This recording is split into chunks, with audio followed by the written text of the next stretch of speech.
good evening. I'm very excited to be here with these four fabulous authors, who I'm a very big fan of all of them. So I'll go ahead and introduce everyone.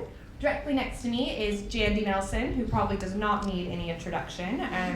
But Jandy Nelson's books have been published all over the world. The Sky is Everywhere, her debut, was selected as a YALSA Best Fiction for Young Adults title and a Junior Library Guild selection, as well as being longlisted for the Carnegie Medal here. I'll Give You the Sun was the winner of the 2015 Prince Award for Excellence in Young Adult Literature and a 2015 Stonewall Honor Book. Both The Sky is Everywhere and I'll Give You the Sun have been optioned by Warner Brothers. Jandy lives in San Francisco and is madly in love with California. I think we need to give Jandy applause for just being here. Lisa Williamson, also who does not need much of an introduction, is sitting next to Jandy. Lisa was born and grew up in Nottingham. She studied drama at Middlesex University. Between 2010 and 2012, she worked as an administrator at the Gender Identity Development Service, based at the world-famous Tavistock Centre in North London.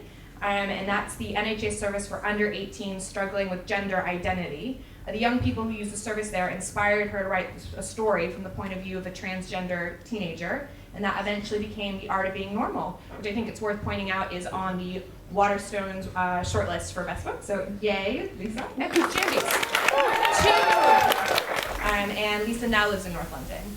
Next to Lisa, we have Alice Oseman.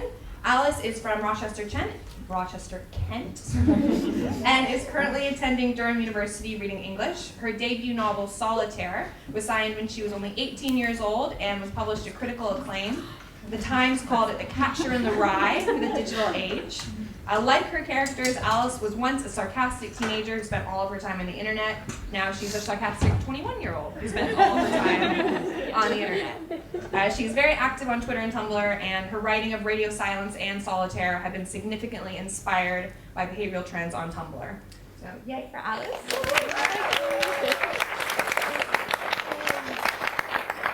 And next to Alice, we have Sara Barnard. Sara is the author of Beautiful Broken Things, a love story without romance about what it means to be a friend when your whole life is falling apart. Sara lives in Brighton and does all of her best writing on trains. She loves books, book people, and book things. And she's been writing ever since she was too small to reach the on switch on her computer. Sara is trying to visit every country in Europe and has managed to reach 13 with her best friend. She's also lived in Canada and worked in India. Yay, Sara. We're going to go ahead, and I'm hoping to have, I'm expecting to have a very interesting discussion with these four fabulous authors. They are going to do some readings, but more interspersed throughout. At the end, we'll have 15 minutes for questions. So if you do have questions, remember them. And then there will be a signing as well.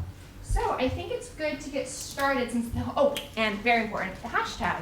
Be true to yourself. So if anyone is live tweeting, go ahead. And I think it's appropriate to start because the whole topic is being true to yourself, about how in each of your books, all of your characters kind of struggle with their own identity, whether it's their gender identity, whether it's their sexual identity, whether it's how they're perceived at school, or if they want to be a more exciting person. I'm just really interested in kind of what inspired all of that and why you think that's so relevant for teenagers. Even though I've never struggled with my own gender identity at all, there was just something about that experience of not fitting in, and obviously that's perhaps more an extreme way of feeling that, but there was something about it that I found just I could really get my teeth into and understand, even though it was different from my own teen experiences, because I think we all grow up kind of feeling like we don't fit in, and it doesn't really go away. I think hopefully it lessens as you get older, but it never really goes away. And so I wanted to explore that through gender identity, but for it to have sort of a broader appeal. That's my waffly answer. It's a good answer, not waffly. That's a great answer. I feel exactly the same way. I feel like with I'll Give You the Sun, there's this Michelangelo quote through it that, he saw the form in the marble and then he carved until he set the form free, or until he found the form, basically. And I sort of feel like that with each of the characters. And I felt like that with all the characters in your books, too. It's like all the stone prison around them is like societal expectations, familial expectations, fear, guilt, like all this stuff. And then, I wanted to bring the characters to a place at the end where they've broken through all that. But I totally agree with you that I feel like it's not just teenagers. I mean, I feel like that pretty much every day, that we're always struggling for authenticity and to get to that place where we can be our true selves. Radio Silence looks at that kind of influence of school and teachers in particular in young people shaping their identities, and how young people aren't given many options to express themselves because school has become so intense, and that really affects Frances. And she, I mean, it's kind of sad at the start. It's clear she's this artistic person, but she just has no idea because she's so wrapped up in school, and she was told all the time that it's so important. And well, that was something that very much affected me as a teenager, so it was interesting. And then I think, Sara, for you, it's when Patty says she's waiting for a significant life event. So she sees herself as, she wants to kind of reinvent herself as this more kind of exciting, interesting person. Interesting to hear a little bit more about that. I mean, yeah, when I was a teenager, I was so sure everyone was more interesting than me. Everybody liked everyone else better than they liked me, and I was the less interesting one in my group of friends. And of course I realise now that everybody felt that way. But you don't know that then, you really do think it's just you, and that the exciting things in life is happening to everybody else.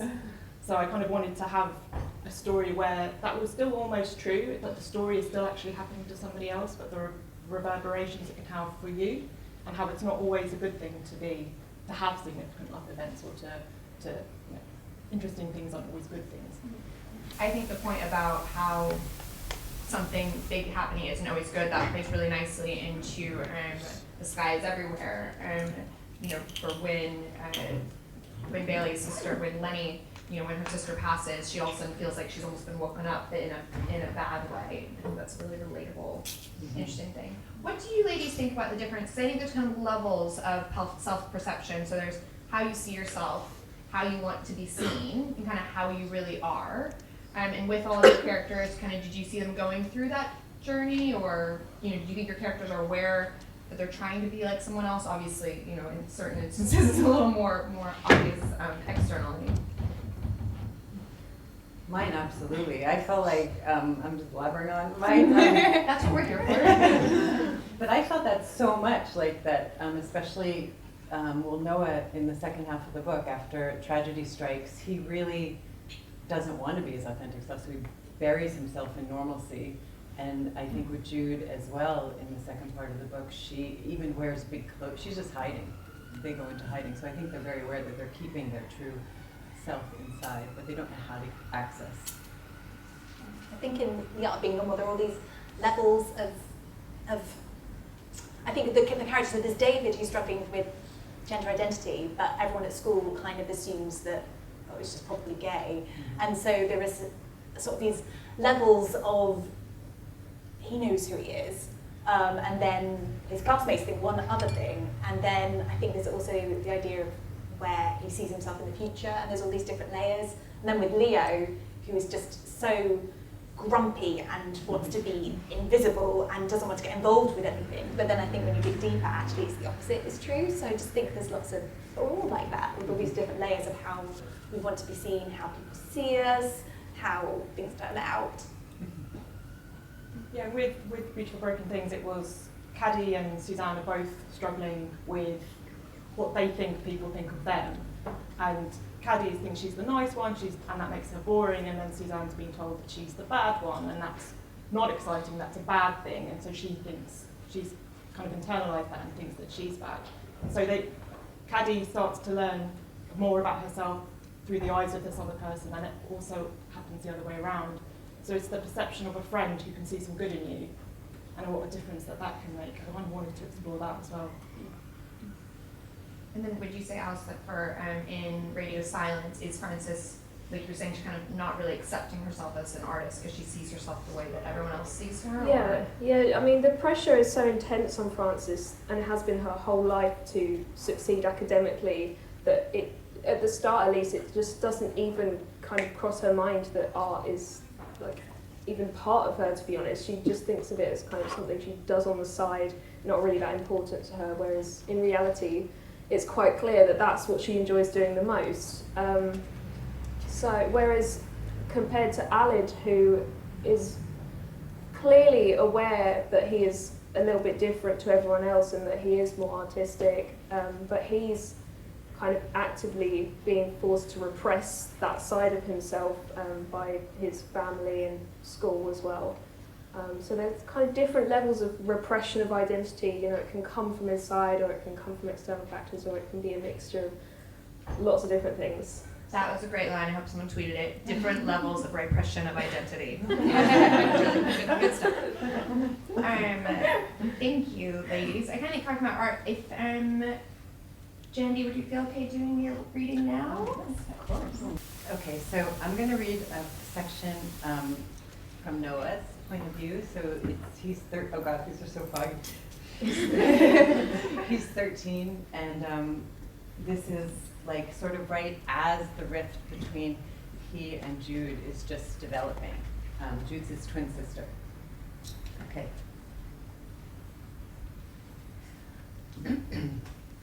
Oh, and he's on a roof with binoculars, which he often is, okay? I find Jude on the beach and zoom in. She's surrounded by the same bunch of girls she's been hanging around with all spring and so far this summer instead of me. Pretty hornet girls in bright bikinis with suntans that glimmer for miles. I know all about hornets. If one sends out a distress signal, it can trigger a whole nest attack. This can be deadly to people like me. Mom says Jude acts the way she does now on account of hormones, but I know it's on account of her hating me.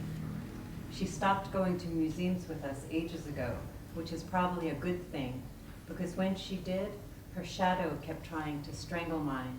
I'd see it happening on the walls or on the floor. Sometimes lately, I catch her shadow creeping around my bed at night trying to pull the dreams out of my head. I have a good idea what she does instead of coming to the museum, though. 3 times now, I've seen hickeys on her neck. Bug bites, she said. Sure.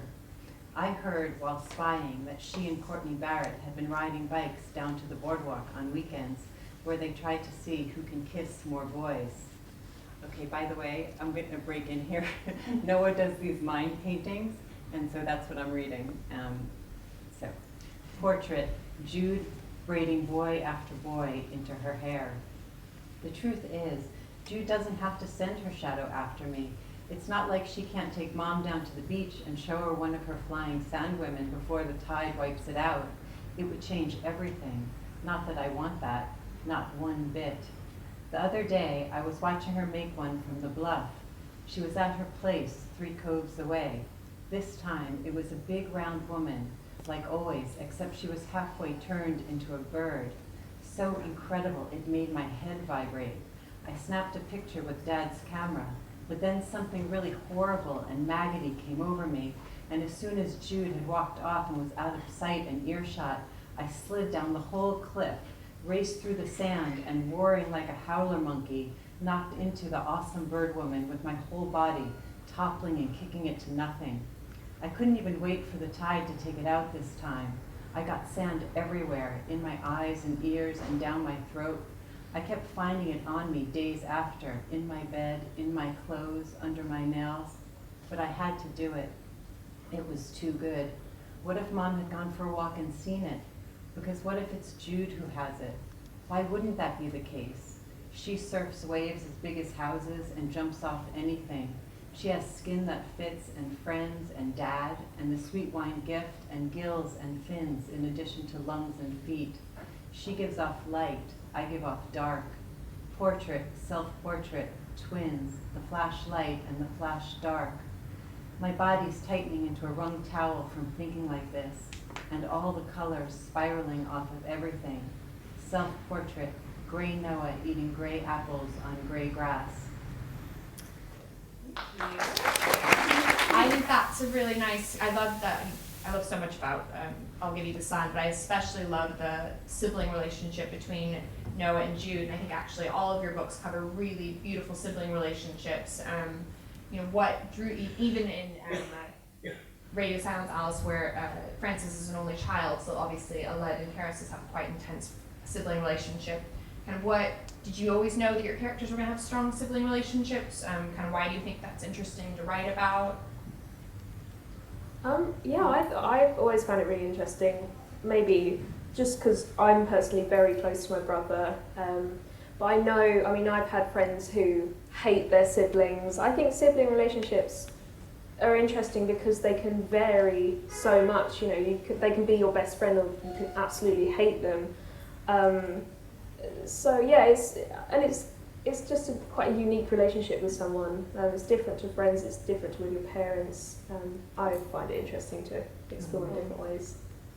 And I thought, Lisa, that David and his sister have a really sweet, touching, kind of almost heartbreaking relationship as well, because he's kind of struggling with almost a strange kind of envy in a way. They kind of get, because David's younger sister, Livy, is 11, and David is wanting to go through the female puberty, and then Livy is actually going through the female puberty, and it's really terribly painful, sort of dawning on him, this is not going to happen for me. And also she's kind of just thinks he's sort of super embarrassing, so there's all this disconnect as well, that she used to follow him around the house and say, please play with me, and now it's got to the point where he maybe feels that she's taking over, and I think that would be really painful.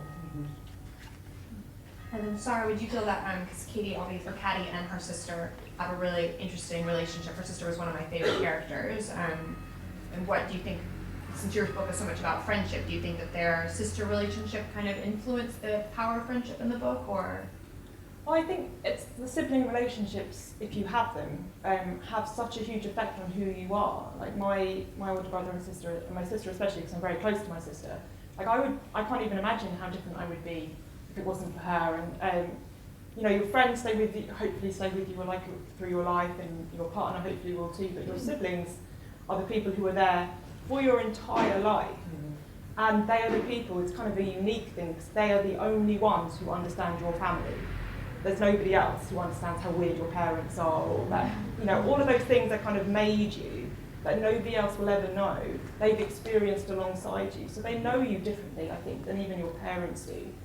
And it's about such a close relationship, even if you aren't close. So I did want to bring that in. And I felt with Caddy, she needed to have that guidance from somebody who's a bit wiser than she is. So I needed Taryn kind of, that her older sister was a bit of the voice of reason. She's so great, the older sister. She's like everybody's dream older sister. I wanted her. My older sister's not. I don't think my older sister. Yeah, because I only have brothers, and I was like, I want a sister like that. That's interesting that you only have brothers, because the relationship between Skye, between Bailey and Lenny is so strong. Kind of where did that come from? Well, I'm really close to my brothers, so a lot of that was I drew from my sibling relationships, just happened to be brothers, but also I have female friends that are so much sisters to me, so I also drew on that. But it's funny because I seem to only write about siblings, and I didn't even realize this was true until Sun came out and someone interviewed me and said, oh, you seem to write a lot about siblings. And I'm like, oh, do I? and my new book has about 4 siblings, so it's like, I find it very, I love siblings like Lisa was saying, Sara was saying, sorry, that I feel like they're like these civilizations, and they're like, they have this different laws, different myths, different humor, different everything. And I don't know, I just find that so compelling. And they're also like pressure cookers, so they're endlessly interesting, full of pathos. And I also think all of you have really well-developed parent characters, and a lot of times why sometimes say, oh, it's that the adults aren't developed, and I think in all of yours they play quite key parts. I especially love in Radio Sounds. I really love the mom. Oh my God, she's the best. Yeah. Cool. This is like the ideal family. That mom, your older sister. It's a trade in my entire family from your books. Bring everyone together. Alice, would you like to read us? Yeah, sure. Definitely. We care about our students' happiness, and we care about their success, said our head teacher, Dr. Appiah, in front of 400 parents and sixth formers on my Year 12 summer term parents' evening. I was 17 and head girl, and I was sitting backstage because it was my turn to speak on stage in 2 minutes. I hadn't planned a speech, and I wasn't nervous. I was very pleased with myself. We consider it our duty to give our young people access to the greatest opportunities on offer in the world today. I'd managed to become head girl last year because my campaign poster was a picture of me with a double chin. Also, I'd used the word meme in my election speech.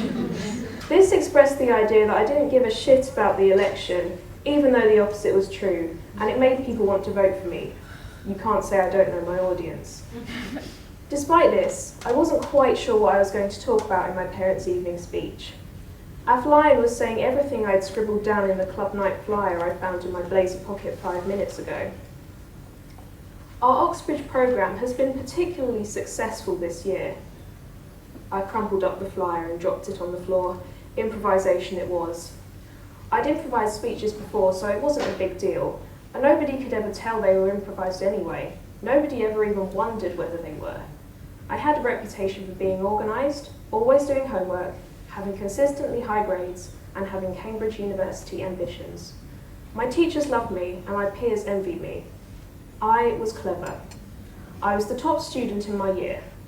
I was going to Cambridge, and I was going to get a good job and earn lots of money, and I was going to be happy. And I think, said Dr. Athlion, that the teaching staff deserve a round of applause as well for all the hard work they've put in this year. The audience clapped, but I saw a few students roll their eyes. And now I'd like to introduce our head girl, Frances Janvier. She pronounced my surname wrong. I could see Daniel Jun, the head boy, watching me from the opposite side of the stage. Daniel hated me because we were both ruthless study machines. Frances has been a consistent high achiever since she joined us a few years ago, and it's my absolute honour to have her representing everything we stand for here at the Academy. She'll be talking to you today about her experience as an Academy sixth former this year and her own plans for the future. I stood up and walked on stage, and I smiled, and I felt fine because I was born for this. I think it's interesting that you all write in first-person narrative. Of course, in some of the books, I'll Give You the Sun and in The Art of Being Normal, you've alternating perspectives. Do you think to kind of have that immediacy that you have in this kind of contemporary YA, do you think it has to be in first-person narrative? Do you think you could write it not? And also, I'd really like to hear a little bit from you two about alternating in that, in first-person narrative and maintaining such a distinct voice. I think some interesting ways that you did that.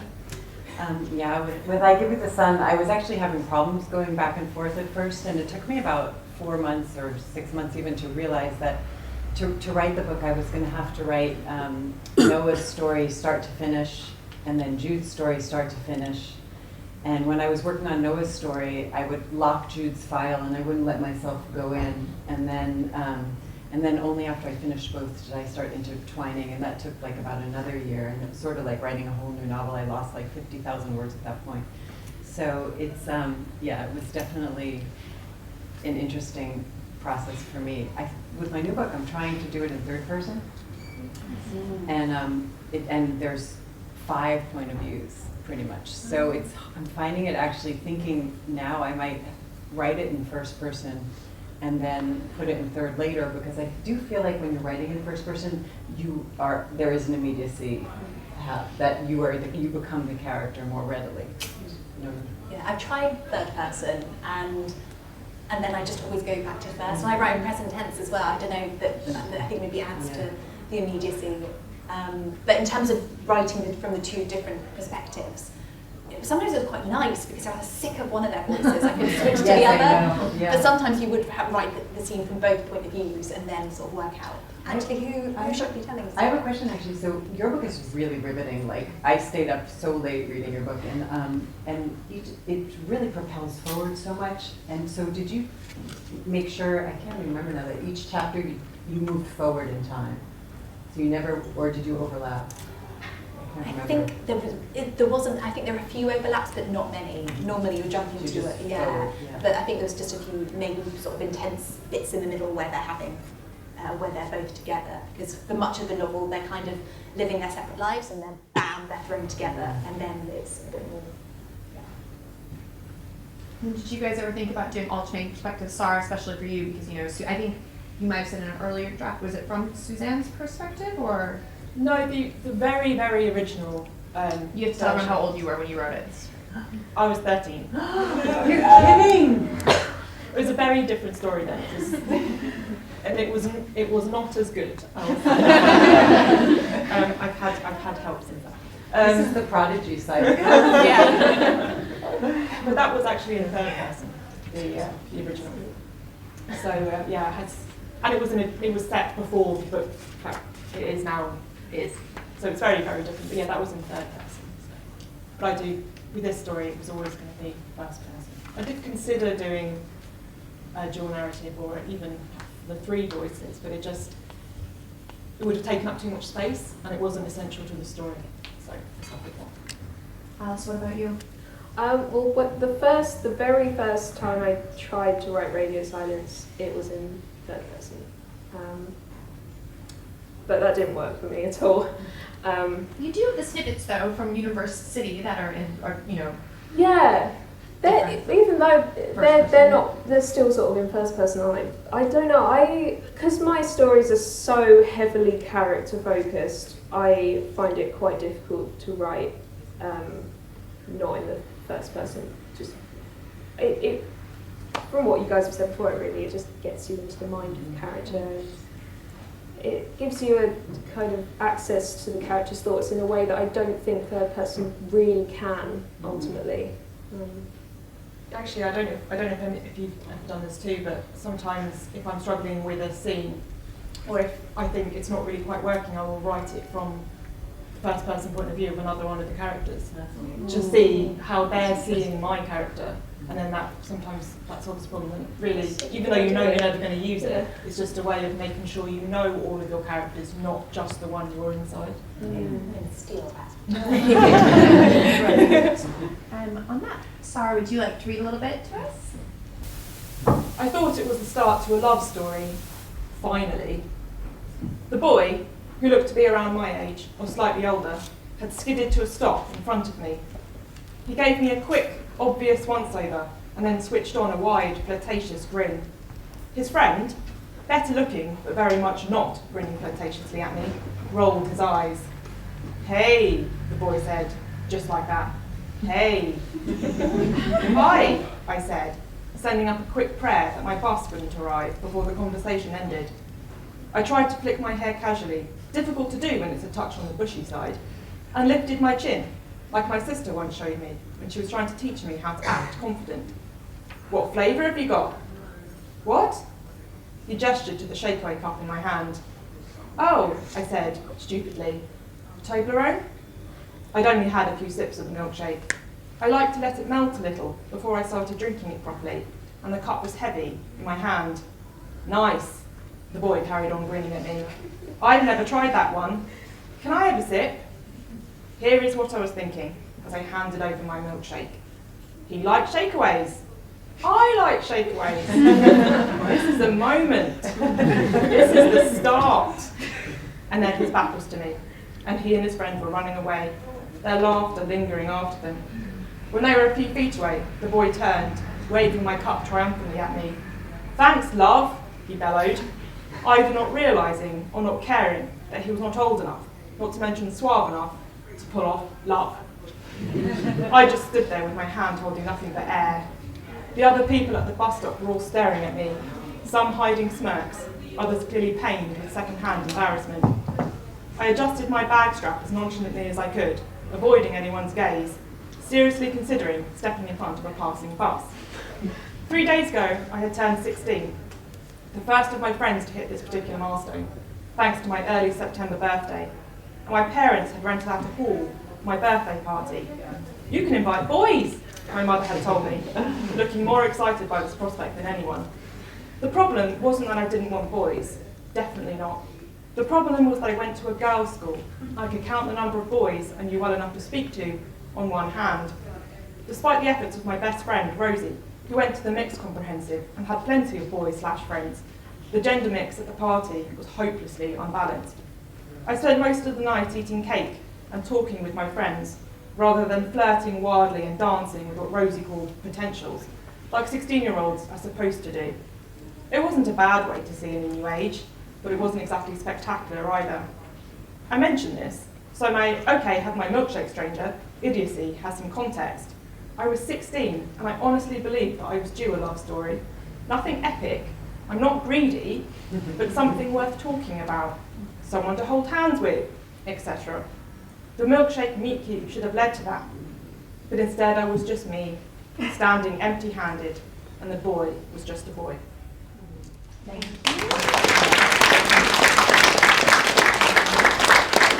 That actually leads really nicely into different types of love, because I think that in all of your books you cover a lot of different types of love. Obviously, Beautiful Broken Things is a lot about friendship and platonic love. I think there's a lot between sibling love and love between parents, and then romantic love.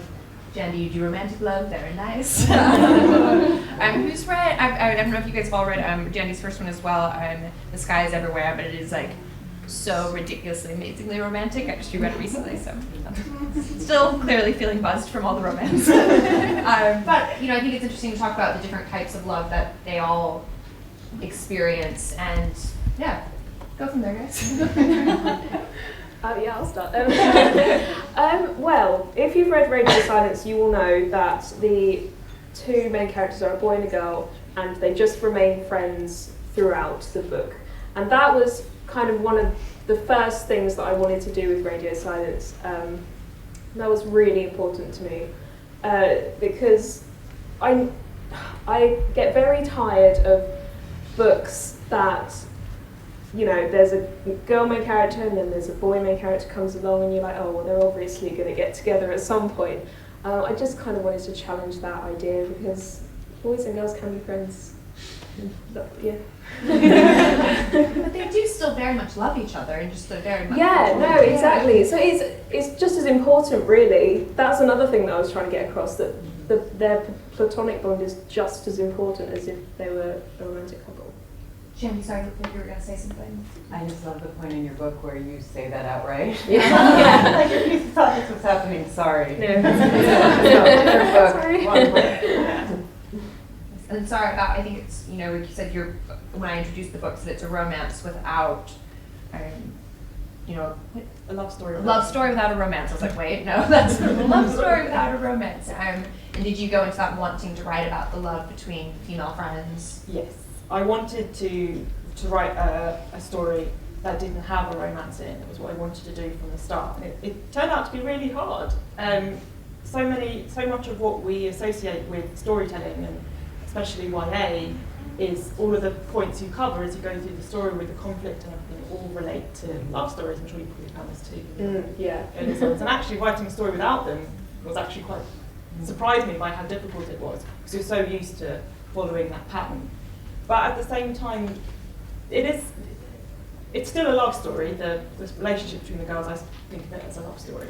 And you kind of get the same elements as if it was a romance as well. You get the initial jealousy, and you get the kind of the attraction. Like Caddy's in love with Suzanne, really, from especially from the beginning when she's just first getting to know her. So I think you do see similar things between the two. I kind of wanted to explore that as well. I think, like, thinking back to when I was younger, because I didn't have any romance when I was a teenager, so my female friendships were just, it was so important and really intense. And when you fell out, which I remember falling out with my best friend, it was like a really passive-aggressive falling out. We didn't tell each other we'd fallen out. It was so painful. And I've got my diary entries from the time, and I just torturous going, oh, Winnie won't talk to me, I don't know why. And it felt like it felt like a love affair, and well, it was, and it still is. She's still one of my very best friends. So I think that's really fun to explore, and I love that there are so many books that are exploring more, that are exploring just friendship in loads of different forms. There is a bit of romance in The Art of Being Normal, and I like the idea of unlikely friendships, so shoving together people who maybe shouldn't be friends, and just seeing what happens. That's my favorite part of all your books. I really love that. Like, I love the friendship, especially with yours, that I realized that I don't know another book that's just about female friendship. Like a YA book, I couldn't even think of one. It was really special. And I think even, Jandy, obviously your books do have a lot of romance, but then the love between, it's so good, but the love between the siblings, and also the friends, like in Sky, I really love the friendship between Sara. Yeah, Sarah's her best friend, and Lenny is just really gorgeous. They have a kind of a little falling out. And I think also you guys all cover kind of a little bit of jealousy quite nicely as well, like in art being normal, and David, he's got these great group of friends, and he gets a bit jealous of them, kind of thinks maybe something's happening as well. And I think jealousy and love and friendship kind of go quite close together. I feel like with I'll Give You the Sun, in some ways, my favorite relationship in the book, I definitely think it's a love affair between the siblings. It's the ultimate love story in the book. But I liked writing unlikely friendships too. Like I liked Guillermo and Jude's relationship, or Guillermo and Oscar's, like these people that become family. Like you just fall into a family relationship with strangers. I really love that. I think art and music play a really big part in both your book and Alice's book as well. I think it's in all of yours, but most prominently. I'd love if you guys could specifically talk a little bit about integrating that art, like things like in University, throughout Radio Silence and in Sky, integrating the poems, and maybe explain a little bit, if people haven't read them, kind of what that looks like. Yeah, well, in Radio Silence, one of the characters, I won't spoil, but they create a podcast series for YouTube, which is a bit like Welcome to Night Vale, if any of you know of Welcome to Night Vale. And it's just, it seems, the episodes are kind of interspersed in the story, and they seem quite random at first. The series is about this like science fiction university, and where there's monsters running around and they're trying to solve mysteries, and it's completely unrelated, well, that's what you think at first, to the plot. But I put it in as kind of to show how art can kind of cross over with your own life, and how your self-expression through art, kind of how you express yourself through art, because that's something that's very important to me, obviously, as a writer. So there are lots of hidden meanings in the podcasts, and that was so much fun to write. It was just really good. Yeah, it's the same for me, pretty much exactly. And I feel like with The Sky Is Everywhere, it was just going to be a novel in verse, and it was just going to be Lenny's poems. And so I feel like I almost got tricked into, I never thought I would ever write a novel, and so I thought it would. Very glad you did. But I realized I had to write in prose, and I was just terrified, because I really thought I could do it all through the poems. But I found, like you, it's really helpful when you're storytelling, because it has this other layer.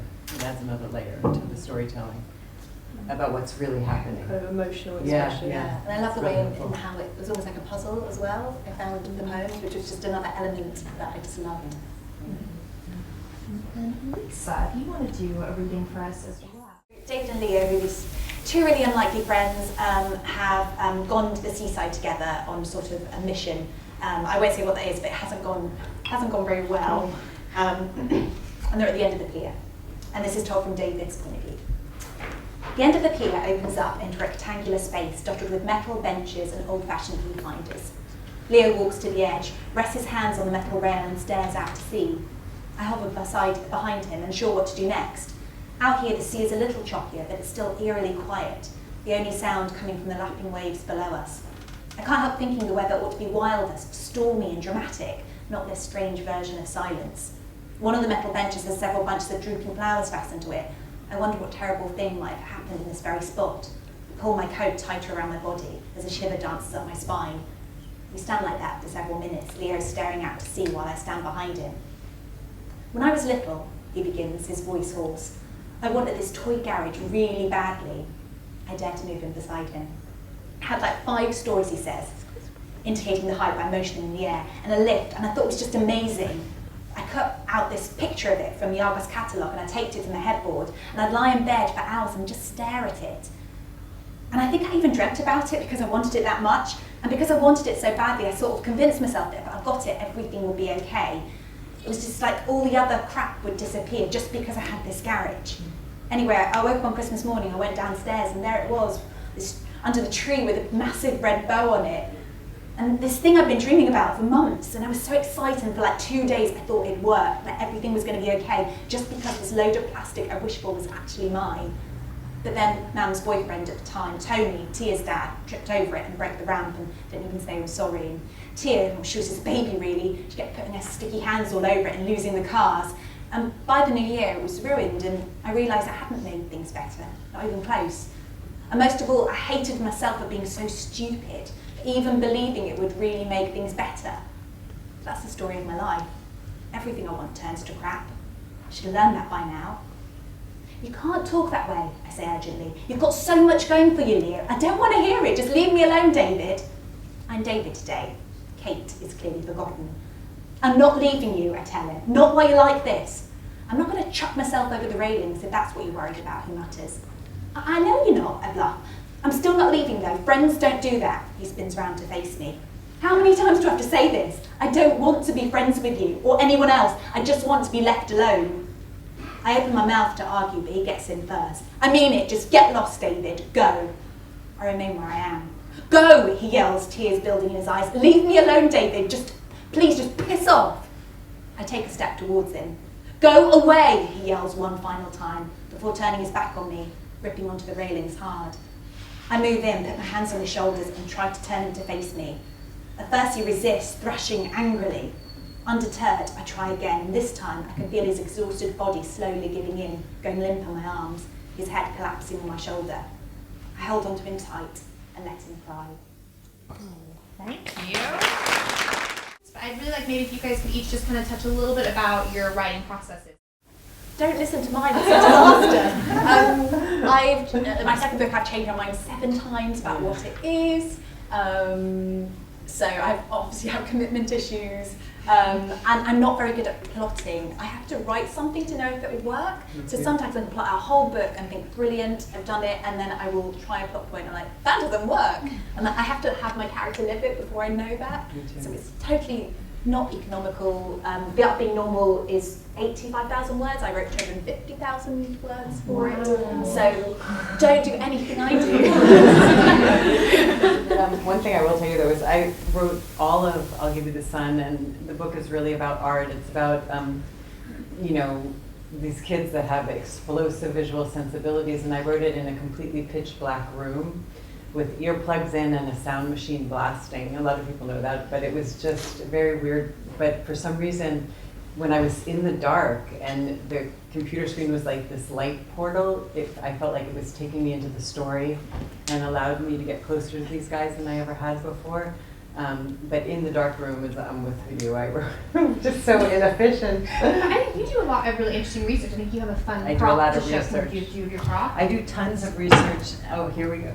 I think I do it. I think I do it. Though it would be funny, wouldn't it, if I took a difference. Yeah, I do a lot of research. I love doing research. So for I'll Give You the Sun, I took a stone carving class, and that was super fun. And so, but this is the sneak peek into my new book. This is me in cooking class, and I've discovered I have a gift of making soufflés. For some reason I'm really good at it, but here's the picture of me studying with this sculptor. This is my favorite picture ever because if you notice, he's completely bare, and I'm in a hazmat suit with a gas mask. And yeah, I find it hard to say what my writing process is because my experiences of writing Solitaire and Radio Silence was so different. Really? Yeah, like Solitaire, I wrote the first draft in about 4 or 5 months while I was in sixth form and over the summer holiday. Really quick, like I knew exactly where it was going from the beginning. I was super into it the whole way through. I barely stopped writing it as I was writing it.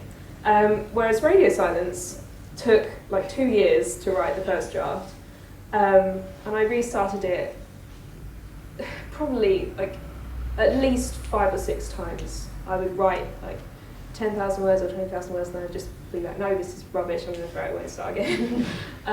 Yeah, it was a lot harder, and obviously I was at university, so time management was so much harder than it was at school. Yeah, it was tough, but you know. Got there again. I was the same. My first was so easy. Someone once told me, this writer, Dana Reinhardt, was like, she said, I was in the middle of the total chaos and hell of the I'll Give You the Sun, and I thought it was horrible, and she said, oh, that happened to me with one of my books. And I said, but it turned out right. It turned out okay. And she's like, no, it turned out crap. I was like, oh God. Did not happen for you. I don't know if anyone really does have a. I mean, you can find things that work for one book and then won't work for the next one. I think I do. I listen to music sometimes when I'm writing, but what I found when I moved on to the second book, when I started listening to the music, none of it worked.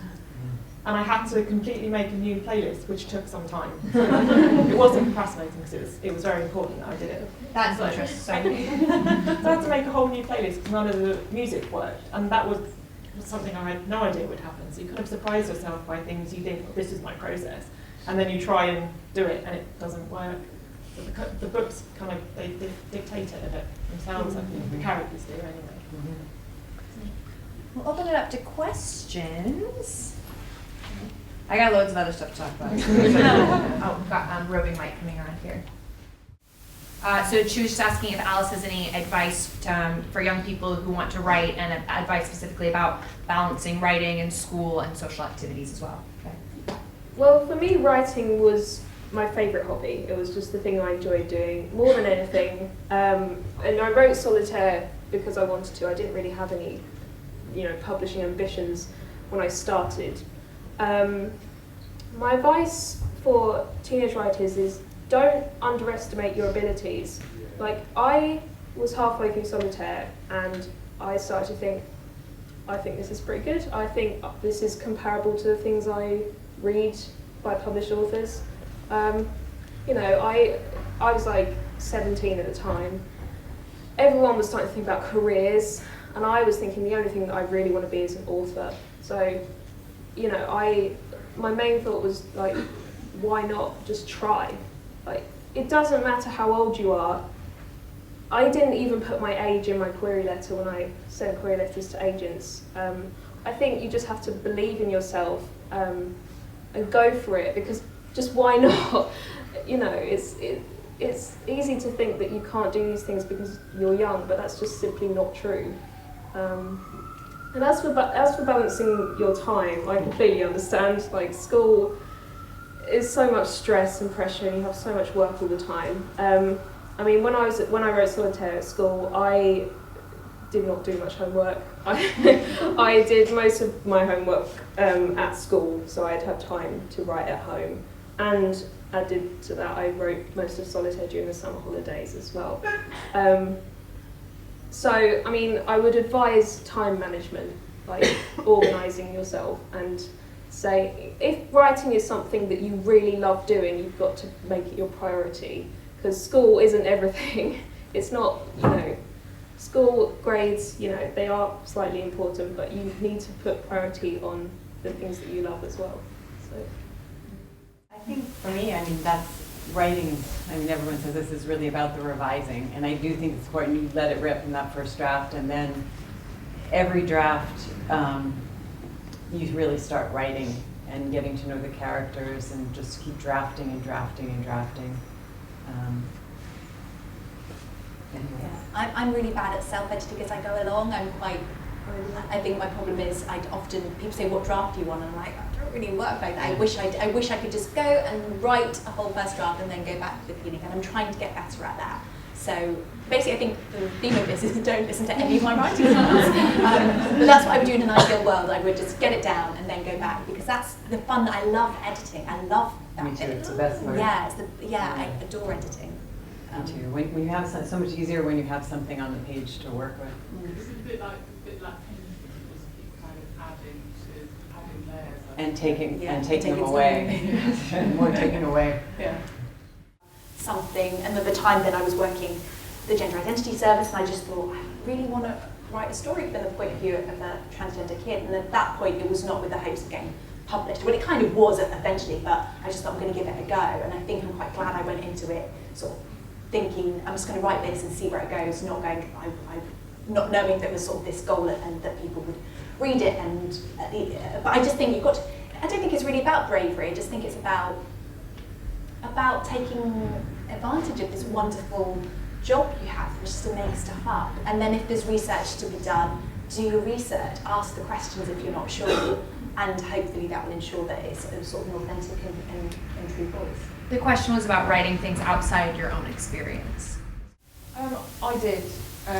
Yes, when I was writing some of the more difficult bits in terms of what some of the characters were going through, I was always aware of people who may have experienced similar things.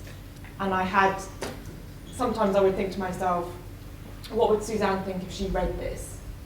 Would it help her or would it not help her? And that was kind of my frame of reference. So in that sense, yes, I actually did, because I just wanted to make sure it was being truthful to the experience that some people have, and that it would be helpful to them rather than feel exploitative or untrue in any way. I guess it's kind of obvious that I did want any young transgender person to pick up the book and think this, not that they would go, that's my experience on the page, but to say that maybe there's some truth or authenticity there that I can take away. But also any kid, any person who kind of feels that they're not quite fitting in, I guess. And I do kind of think about what 14-year-old Lisa would have liked to read and the sort of books that she would have enjoyed and would have got something from. Yeah, I mean, I think with Sun, I was thinking about gay kids, but I also, and with my first book, there's such a tragic death in that book that I was thinking about people that are grieving a lot and have gone through that just catastrophic loss. But ultimately, I find that I try not to think about readers a lot, like actively try not to think about them, because I feel like it gets in my way in a way. Like you just want to think about your characters and really try to, for me, get so inside my characters that I don't care about the readers, and then hope for the best. If you're going to stay really within the character, and try to be so true to them, then hopefully people will relate. That's I find. Yeah, I definitely had just kind of students in general in mind when I was writing Radio Silence, because in Radio Silence there's a kind of range of main characters who are all in kind of a different place in relation to applying to university, academic achievement, stuff like that. And the number of people who have come to me after reading Radio Silence and have said, "Thank you for writing this. I never considered that I didn't have to go to university. I always thought that everyone had to go to university and there were no other options." And that just goes to show exactly why I wrote the book, to be honest, because when I was that age, I didn't think there were any other options than going to university. I thought that was the only way that I would be able to get a good job, get money, be happy. So yeah, I very much had that in mind when I was writing Radio Silence. But there weren't any very major changes. There were some small side characters that got cut. The solitaire mystery plot was kind of condensed down because in my original draft before my editorial made it to it, the solitaire mystery was a lot more complicated and kind of a bit unrealistic in how complicated it was. But the general kind of plot and essence of the book stayed true. I don't know about your guys' experiences with that. But I love being editor, I love being told what to do. Very naturally obedient, so I find it quite satisfying to be told these are the changes we need you to make. It's almost like a jigsaw puzzle. So there were a few. I added a couple of chapters and took bits away, but I think the whole overall essence of the book remained the same.